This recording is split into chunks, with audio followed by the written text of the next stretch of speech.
제가 기자회견도 하고 집회도 나가고 또 이런저런 금식기도도 하고 하다 보니까 몸이 조금 약간 컨디션 난조가 왔습니다. 목소리가 여러분에게 좀 불편하게 들릴 수도 있고 또 중간에 막 기침이 날 수도 있습니다. 그리고 오늘 제가 설교문을 여러 번 혼자 읽어봤는데 어느 지점에 가서는 저도 모르게 막 눈물 나가지고 몇 번은 이미 울고 왔습니다. 그래서 이해해 주시기 바랍니다. 2025년 4월 4일 11시 22분 헌법재판소는 전원 일치 의견으로 다음과 같은 주문을 합니다. 피청구인 대통령 윤석열을 파면한다.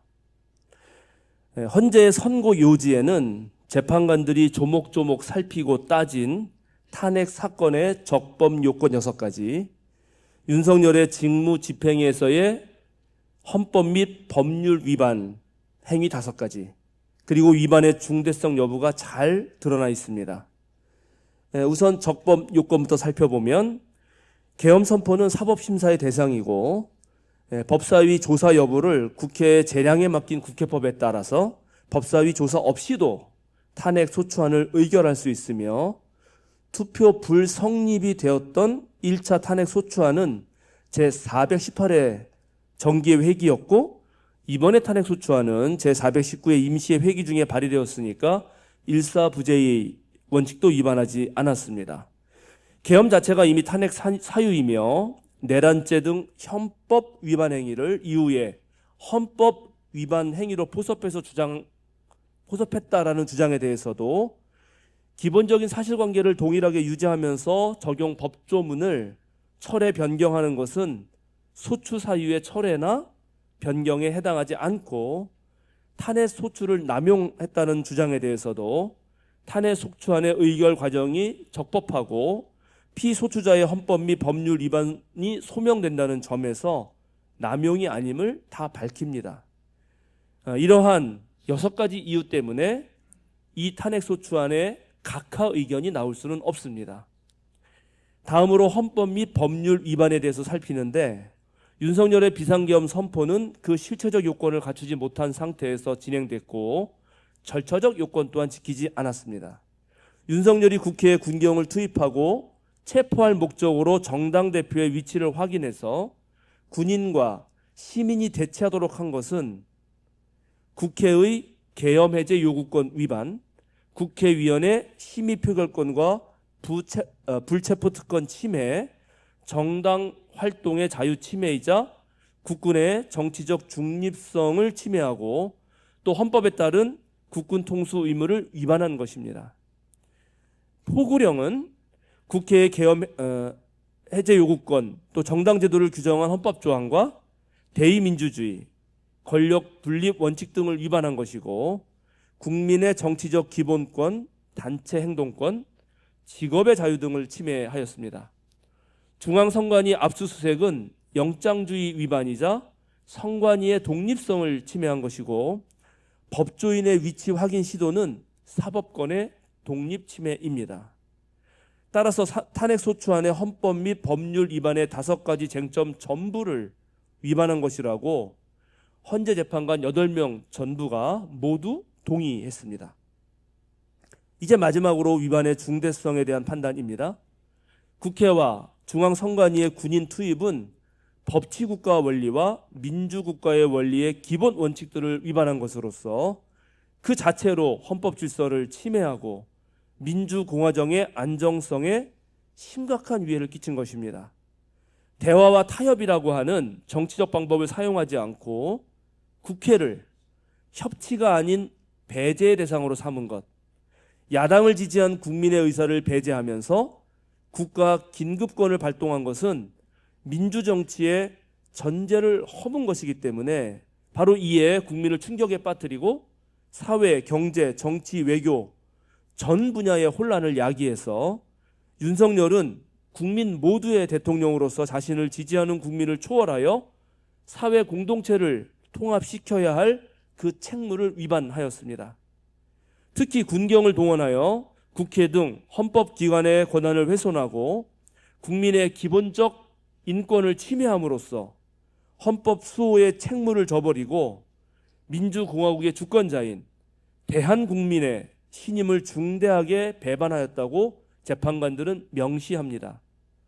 결국 피청구인 윤석열의 위헌 위법 행위는 국민의 신임을 배반한 것으로 헌법 수호의 관점에서 용납될 수 없는 중대한 법 위반 행위에 해당하고, 피청구인의 법 위반 행위가 헌법 질서에 미친 부정적 영향과 파급 효과가 중대하기 때문에 피청구인을 파면함으로써 얻는 헌법 수호의 이익이 대통령 파면에 따르는 국가적 손실을 압도할 정도로 크다고 인정되기 때문에 윤석열 파면이 최종 결론, 즉 주문으로 나온 것입니다.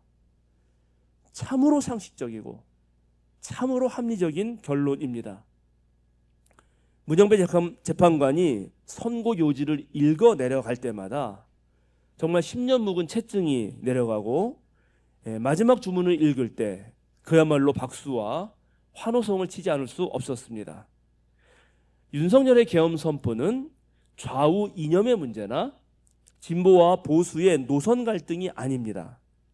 지난 100여년간 우리가 쌓아온 근대적 상식, 민주공화국의 헌정 질서를 무너뜨린 것이고, 민주시민의 공통의 감각을 훼손시켜서 야만의 시대로 되돌렸던 것입니다. 그래서 이것은 반드시 제자리로 돌려놓았어야 됐고, 그래서 결국은 우리가 승리했습니다. 인류가 공동체를 구성하고 국가라고 하는 제도와 조직을 갖추어서 안전하고 평화로운 삶을 기대한 그 시점부터 놀랍게도 언제나 이것을 해치려는 소수의 무리들이 생겨났습니다. 오늘 우리가 함께 읽은 구약의 역대하 말씀이 증언하는 바입니다. 12지파의 동맹은 원래 상호 협력 속에서 평등한 관계를 유지했으나 주변 강대국의 위협과 침략에 맞서 싸우는 데는 많은 약점이 있었습니다. 그래서 결국 왕을 세우고 중앙집권 체제를 만들게 되었고, 그나마 하나님의 사랑을 입은 다윗 왕조 시절에는 제법 영토도 확장하고 안정된 사회를 유지하기도 했습니다. 그러나 권력이 다윗 왕가에 집중되고 이제 아들 솔로몬에게 왕위가 세습되면서 공공의 영역들이 점점 권력을 지닌 자들에게 쏠리게 됩니다. 솔로몬이 말년에 국민들로부터 걷어들인 세금이 1년에 666달란트입니다. 그래서 요한계시록에 666 짐승의 숫자가 나오는 것인데요. 1달란트, 금 1달란트는 무게인데 노동자 17년 몫입니다. 여러분 17년과 666을 곱해 보십시오. 한 명이 얼마나 많은 걸 뺏어갔는지를 알게 됩니다. 그런데 이제 솔로몬이 죽고 아들 르호보암이 왕위에 오르자 소수에게 권력이 집중되는 것을 염려했던 원로들이 백성들이 져야 하는 짐을 좀 가볍게 해주시고 백성들에게 너그럽게 대하시는 게 좋겠다고 왕에게 조언합니다. 그러나 혈기가 넘치는 젊은 르호보암은 권력에 눈이 먼 동료들과 철권 통치를 함께 시작하죠. 내 아버지가 당신들에게 무거운 멍에를 메우셨으나 나는 이제 당신들에게 그것보다 더 무거운 멍에를 메우겠소. 내 아버지께서는 당신들을 가죽 채찍으로 매질하셨으나 나는 당신들을 쇠 채찍으로 치겠소. 이로 인해서 민중의 반란이 일어났고 나라는 이제 두 쪽으로 갈라지게 됩니다. 비극적 결말을 맞이하게 된 것이죠. 권력이 한쪽으로 쏠리는 현상은 반드시 그 힘으로 사람들을 마구 내리누르는 가공할 폭력 사태를 만들고야 맙니다. MBC가 입수해서 보도한 노상원 수첩에 따르면 내란 일당들은 계엄을 통해서 자신들을 반대하는 세력들을 모두 제거하려고 했습니다. 노상원 전 전보사령관의 수첩은 시기를 총선 전과 총선 후로 나누고 실행 후에 싹을 제거해 근원을 없애버려야 한다라는 말로 시작합니다. 곧이어 차기 대선에 대비해서 모든 좌파 세력을 붕괴시킨다면서 그 아래에 수거팀 구성과 수집소 운영이라고 적었는데, 수거의 대상은 1차 수집이라는 제목 아래 국회가 있는 여의도에서는 30명에서 50명, 언론 쪽은 100명에서 200명이라고 썼습니다. 민노총, 전교조, 민변, 어용 판사와 함께 500여 명 수집이라는 글도 있고, 수거 대상 처리 방법 연구와 수거 후 호송 시 대책을 아주 구체적으로 적은 다음에 별표시를 하고 특별수사와 재판소로 사형 그리고 무기형을 받게 한다 라고 되어 있습니다. A급으로 분류된 체포 대상자, 즉 권순일 전 대법관, 이재명 민주당 대표, 김명수 전 대법원장 등등 더 있습니다만, 이런 사람들은 연평도로 이송하는 과정에서 사고가 난 것으로 꾸미려고 했는데, 거기에는 가스, 폭파, 침몰, 격침 등의 단어가 나옵니다. 수첩 뒷부분에 가면은 호송선 세척에서 5척을 준비해서 5,000명에서 1만 명까지 수거한다는 내용도 있습니다. 이제 계엄이 끝나면 헌법 개정을 통해서 재선뿐만 아니라 3선까지 하겠다는 야욕과 함께 중국과 러시아의 선거 제도를 연구한다라는 말까지 나옵니다. 장기 집권을 꿈꾼 것이고, 정말 그렇게 된다면 이제 우리 모두는 그 독재 시절에 끔찍한 폭력에 다시 노출되었어야 했을 것입니다. 오늘 우리가 함께 읽은 누가복음서의 말씀에는 군대 귀신이 들린 사람이 나옵니다. 이 사람은 공간복음서 모두에 등장합니다. 여기에서 군대 귀신이라고 하는 것은 바로 로마의 군단을 가리키는 레기온입니다.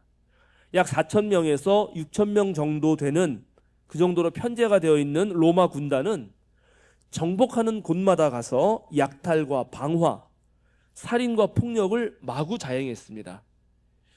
70년대 말에 스코틀랜드의 장군 칼가 쿠스라는 사람이 이제 로마 장군 아그리콜라와 전쟁을 하게 되는데, 너무나 질 것이 뻔하고 승산 없는 전투를 두고 자신의 군인들에게 마지막으로 로마를 말하면서 이렇게 연설합니다. 이 세상의 강도들, 지금 우리가 사는 땅은 그 강도들이 모든 것을 초토화시키는 손들을 막아내고 있지 못하고 있다. 그런데 그들은 심지어 바다까지 넘보고 있다. 만일 그들의 적이 재물이 많으면 그들은 탐욕스럽고, 만일 그 적이 가난하면 그들은 잔인하다. 그들은 동방이나 서방에서도 자신들의 욕망을 채우지 못했다. 인간들 중에 오직 그들만이 부유한 땅만이 아니라 가난한 땅에 대해서도 똑같은 탐욕을 부린다. 약탈하고 살육하고 도둑질하는 것을 그들은 제국이라고 부르고, 그들은 황무지로 만들어 놓고는 그것을 평화라고 부른다. 데카폴리스의 수도였던 거라사 지역에 살고 있던 이 사람, 군대 귀신 들린 사람으로 등장하는 이 사람은 바로 이러한 로마 폭력의 희생자였던 것입니다. 로마가 점령하면서 자기 가족과 친구들, 마을 사람들을 전부 학살하였고, 이 사람 홀로 살아남습니다. 그래서 이 사람은 마을에 살지 못하고 무덤가를 전전하면서 시시때때로 울부짖고 자기 몸을 상하게 하면서 반미치광이로 살아갑니다. 사람들이 무서워서 쇠고랑과 쇠사슬을 채워도 그것을 끊어버립니다. 만약 윤석열과 그 내란 세력의 계엄이 성공했더라면 우리 중에서도 수천 명이 너무나 끔찍한 폭력의 희생자가 되었을 것이고, 우리나라는 순식간에 모든 것이 무너져 내려서 극도의 혼란 상태로 빠져들었을 것입니다. 헌법재판관들도 말했지만 이번 계엄은 시민들의 발빠른 저항과 군경의 소극적인 임무 수행 덕분에 초반부터 어그러졌습니다. 바로 이것이 그동안 우리가 쌓아왔던 민주의 힘이었던 것입니다. 그러나 이제 시작입니다. 내란 수계는 파면시켰으나 거기에 동조하고 계속해서 자기 배를 채우고 이 권력의 지팡이를 끝까지 움켜쥐려고 하는 이들이 남아있기 때문입니다. 작년 12월 7일 윤석열 탄핵 촉구 기도회에서 제가 바알의 예언자들을 잡아라 라는 제목으로 설교했듯이, 아하방과 이세벨 부부를 처단한다고 해서 바알과 아세라 세력이 모두 날아간 것이 아닙니다. 바알이 약속하는 풍요의 달콤함은 언제나 하나님의 백성을 넘어뜨렸고 우상 숭배의 길로 가게 하였습니다. 따라서 내란 수계를 파면한 지금부터 우리는 더욱더 단단하게 뭉치고 더욱더 굳은 결심을 해야 합니다. 오늘 우리가 함께 읽은 미가서는 문서 예언자 중 한 명인 미가가 하나님께 받은 말씀을 담고 있습니다. 문서 예언자라 불리는 사람들은 왕실에 속했던 직업 예언자들과는 달리 눈치를 보지 않고 왕이나 제사장 그리고 직업 예언자들의 잘못된 행동이나 선택을 아주 강렬하게 심판했습니다. 그러나 한편으로 문서 예언자들은 실제로는 매우 힘없는 사람들이기도 했습니다. 왜냐하면 이들이 할 수 있는 일이라고 하는 것이 기껏해야 하나님의 말씀을 전하는 것이 전부였기 때문입니다. 그래서 그들은 백성들과 함께 고스란히 같은 공동의 운명을 져야 했습니다. 미가는 이사야가 활약했던 시절에 활동한 예언자입니다. 이사야는 왕족이거나 최소한 예루살렘의 상류층 출신이었기 때문에 유다 왕실의 정치적인 사건들을 꿰뚫고 있었고 외교의 소식통이기도 했습니다. 그러나 미가는 이사야와는 전혀 다릅니다. 미가는 왕실 출신도 아니고 보잘것없는 시골의 작은 마을 모레셋 출신입니다. 그래서 미가는 언제나 아무것도 아닌 사람들, 약하고 가진 것이 없어서 늘 당하는 사람들 곁에 있을 수밖에 없었습니다. 그리고 그들의 어려운 상황들을 너무나 잘 알았습니다. 그래서 미가는 오늘 그들의 입장을 대변하면서 이스라엘 지도자들을 강하게 비판합니다. 오늘 우리가 읽은 3장이 특히 그러합니다. 1절부터 4절은 사법부를 고발합니다. 정의에 관심을 가져야 할 너희가 선한 것을 미워하고 악한 것을 사랑한다. 너희는 내 백성을 산채로 그 가죽을 벗기고 뼈에서 살을 뜯어낸다. 너희는 내 백성을 잡아먹는다. 가죽을 벗기고 뼈를 산산조각 바수고 고기를 삶듯이 내 백성을 가마솥에 넣고 삶는다. 정말 미가 예언자의 음성은 날카롭고 강렬합니다. 지도층들의 착취행위가 얼마나 잔혹한 것인지 세세히 묘사하는 것입니다. 5절에서 8절은 거짓 예언자들을 비판합니다. 당시 일부 직업 예언자들은 예언을 밥벌이 수단으로 삼았습니다. 자기 입에 먹을 것이 들어오면 평안을 빌어주고 그렇지 않은 자에게는 전쟁이 날 것이라고 위협했습니다. 그래서 미가는 말합니다. 예언자들아, 너희의 날이 끝났다. 이미 날이 저물었다. 내 백성을 격길로 이끌었으니 너희가 다시는 환상을 못 볼 것이고 다시는 예언을 하지 못할 것이다. 탄핵이 됐는데 보니까 정광훈 일당은 대선을 준비해야 되면서 헌금을 걷고 있더라고요. 그 내란 선동죄로 반드시 감옥에 이번에 쳐넣어야 됩니다. 향리교우 여러분, 오늘 미가서 본문을 읽으면서 여러분 어떤 생각을 하시나요? 성경은 미가의 입장에서 쓰여 있기 때문에 미가 말은 옳고 비판을 받는 사람들이 잘못한 것으로 규정되어 있죠. 미가는 꾸짖고 이스라엘의 지도층들은 혼이 나는 것처럼 보입니다. 그러나 실제로 미가가 활약하던 시대로 가면 어땠을까요? 누가 더 힘이 있었겠습니까? 미가가 비판의 대상으로 삼고 있던 사람들은 당대에 정말 최고 사회적 권력을 누리고 경제적 부를 가진 사람들입니다. 오늘날도 돈과 힘이 있는 놈들이 전부 다 법 위에서 군림하지 않습니까? 지금까지 윤석열 일당과 그와 함께 카르텔을 형성하는 이들이 어떤 짓을 해왔는지 우리는 이미 잘 알고 있습니다.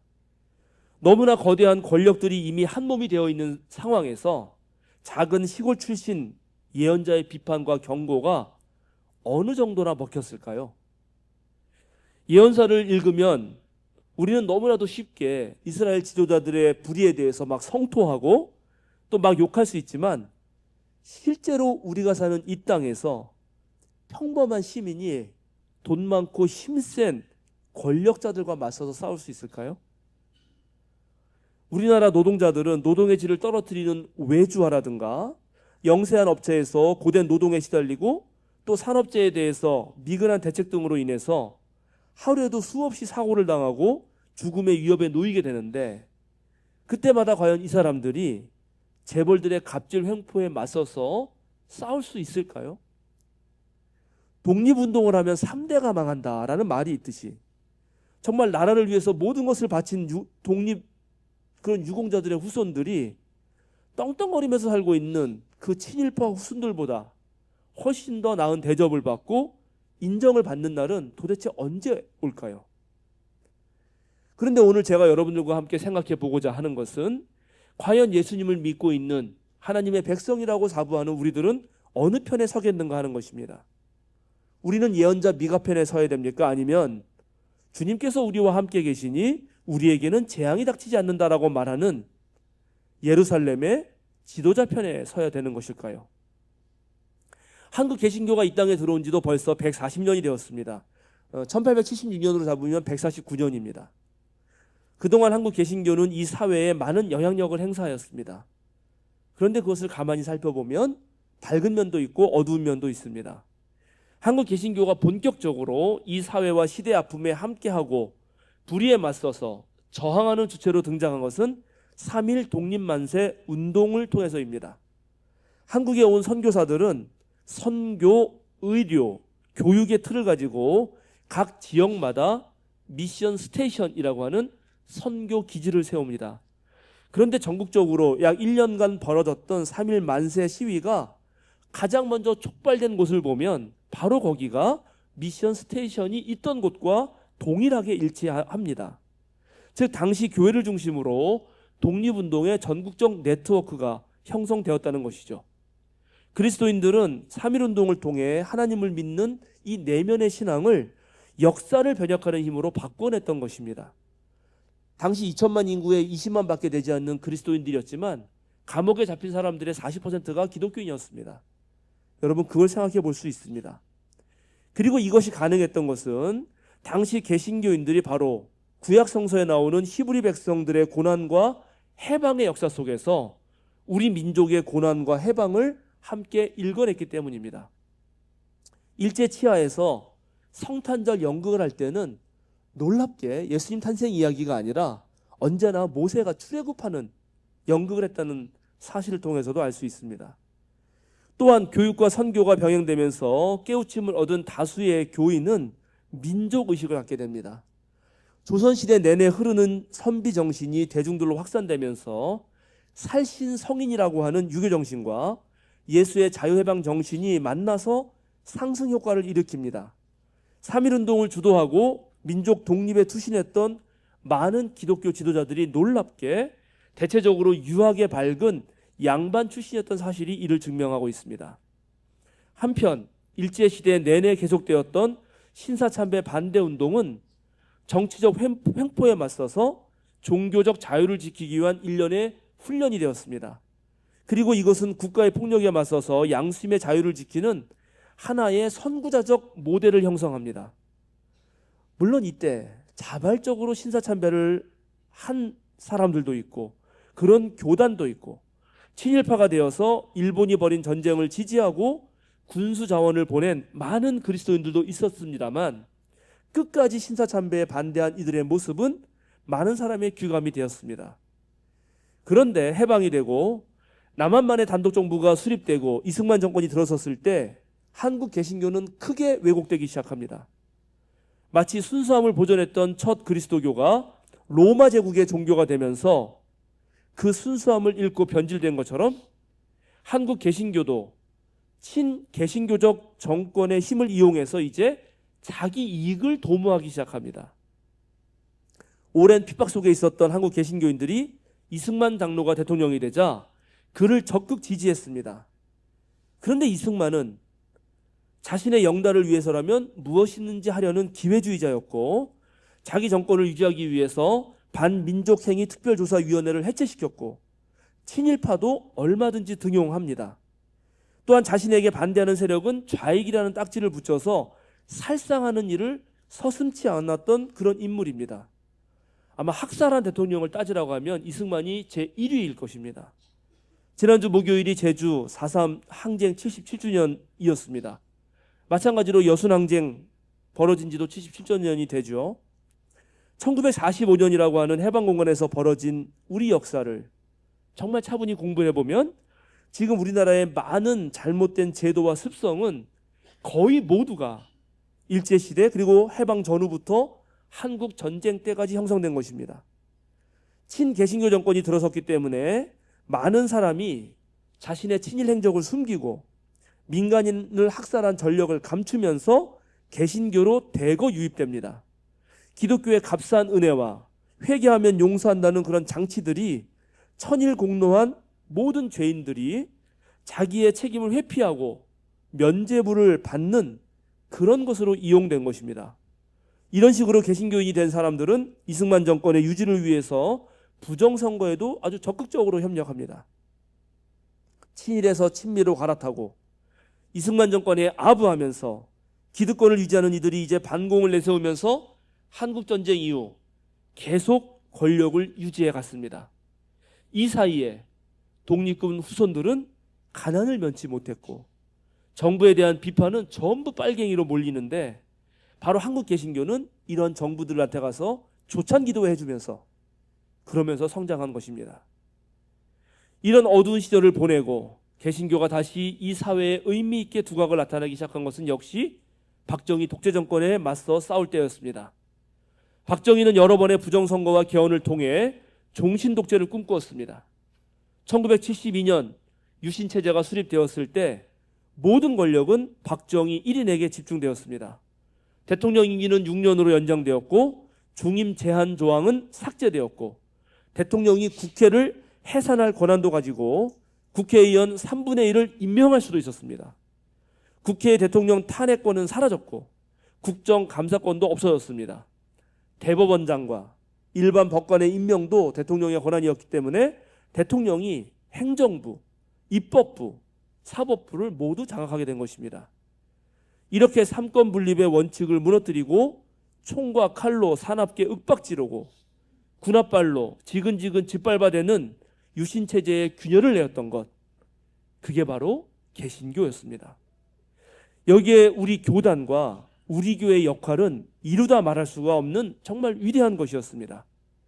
우리 교단의 목회자들과 교인들은 불의가 있을 경우에는 어느 편, 어느 누구의 소행이든지 간에 우리는 이를 묵과하지 않는다. 그것은 이 땅에 의를 세우는 것이 우리 신앙의 본질에 속하는 일이기 때문이다 라고 말씀하신 장공 김재준 목사님의 말씀을 기억했고, 실제 한국교회가 적극적으로 본격적으로 민주화운동에 참여하기 시작한 시점은 장공 김재준 목사가 삼선 개헌반대 범국민투쟁위원회 위원장을 맡고부터입니다. 저는 교회가 성장해야 된다고 믿는 사람입니다. 왜냐하면 교회는 세상 사람들에게 보여주는 부활하신 그리스도의 몸이기 때문입니다. 그리고 예수 그리스도는 모든 인류의 희망입니다. 그러나 제가 말하는 교회 성장은 작은 교회가 대형 교회가 되는 것이 아닙니다. 교회는 전 세계 교회가 하나이기 때문에 그렇습니다. 교회 성장의 목표는 우리가 발 딛고 있는 이 땅 전체를 그저 하나님 나라로 만드는 것입니다. 지난 120여일의 시간 동안 우리는 훼손된 이 땅의 민주주의를 회복하기 위해 애썼습니다. 사회 부원들이 우리 기동서 사회부장님을 중심으로 정말 수고가 많았습니다. 교회를 개방하고 숫지개 일을 맡아주신 교우분들, 향린 부스를 지키면서 파면 꽈배기와 탄핵 커피를 나눠주신 분들, 거리 예배를 드리고 피켓팅 시위에 참여하신 분들 모두 정말 애쓰셨습니다. 덕분에 한국 개신교에 정광훈, 소년보 같은 인간들만 있지 않다는 것을 시민들에게 알리는 기회가 되었고, 우리에게는 작은 보람을 느낄 수 있었습니다. 기동서 집사님이 떡 나눠주시는 것을 오마이TV가 찍어가지고 내란 그 선고와 함께 나타난 떡 이렇게 해가지고 유튜브에 올라왔는데, 제가 오늘 아침에 확인했을 때 댓글이 700개였거든요. 지금은 더 있겠죠. 여러분 힘들 때마다 그 댓글을 보시면 위로가 될 것입니다. 교회 홈페이지에 올라온 감사익을 하나를 읽어드리겠습니다. 안녕하십니까. 주 안에서 존경하는 향림교회 목사님과 성도님들께 문안드립니다. 홈페이지에 들어왔으나 마땅히 감사를 드릴 곳이 없어서 이곳에 글을 올리게 됨을 용서 바랍니다. 저는 용인 수지에 있는 지구촌교회에 출석하고 있는 성도입니다. 촛불 비상행동 집회에 나갈 때마다 향림교회는 저의 자부심이었습니다. 교회를 향해 손가락질하는 사람들에게 향림교회가 있다고 자랑할 수 있어서 참 고마웠습니다. 향림교회의 따뜻한 나눔은 오늘 파면의 날까지 이어져 정성 어린 떡까지 나누어 주었습니다. 길 위의 예수님을 닮은 교회, 불의한 곳에 정의를 행하시는 주님의 모습을 닮은 향림교회가 있어서 참 기쁘고 행복합니다. 세상의 불의에 눈 감고 입 닫고 있는 대부분의 한국교회가 향림교회를 닮았으면 좋겠습니다. 정광훈류의 가짜들이 판을 치는 것을 보며 교회의 염증을 느끼는 세상 사람들의 눈과 마음에도 향림교회는 예수님의 향기가 되어 주님을 기쁘시게 할 것이라 믿습니다. 사랑의 봉사, 수고를 아끼지 않은 향림교회 목사님들과 성도님들께 다시 한번 감사를 드리며 복 주실 우리 구주 예수님께 기도합니다. 주님, 향림교회에 복을 내려주세요. 향림교회 성도님께 큰 복을 내려주세요. 우리 교회가 잘 되는 건 다 이분 덕분입니다. 우리나라의 절이 망하지 않는 이유가 다 목사님들 덕분이거든요. 그거 아세요? 목사님들이 맨날 설교 시간에 절망하지 말라고 그렇게 설교하기 때문에 절이 안 망하는 거거든요. 계속 읽겠습니다. 그 사랑의 섬김이 하늘에서 해같이 빛나게 해주세요. 감사합니다. 2025년 4월 4일 미미한 성도드림. 탄핵 선고가 발표된 11시 22분 안국역 사거리에 있었던 최필수 장로님과 이상재 집사님이 서로 부둥켜 안고 눈물을 쏟았습니다. 그 장면을 보고 있던 세교우가 이런 글을 남겼습니다. 탄핵 선고 순간 향림교회 장로님과 집사님이 눈물을 흘리는 모습을 보고 울컥했다. 그 눈물엔 오랜 시간 쌓인 기도와 인내, 그리고 어떤 순간에도 꺾이지 않았던 믿음이 담겨 있다. 그 눈물은 말보다 깊었고 침묵보다 강했다. 정의는 결국 그렇게 흘린 눈물 위에 세워지는 것 같다. 함석헌 선생님이 이런 말씀을 하신 적이 있습니다. 눈에 눈물이 어리면 그 렌즈를 통해 하늘나라가 보인다. 사람은 고난을 당해야만 까닭에 실구리를 감게 되고 그 실구리를 감아가면 영원의 문간에 이르고 만다. 사랑하는 향림교회 여러분, 눈물의 렌즈로 하늘나라를 보시고 고난의 실구리를 통해서 영원의 문간에 이르시길 빕니다. 그간 참으로 수고하셨습니다. 기도하겠습니다.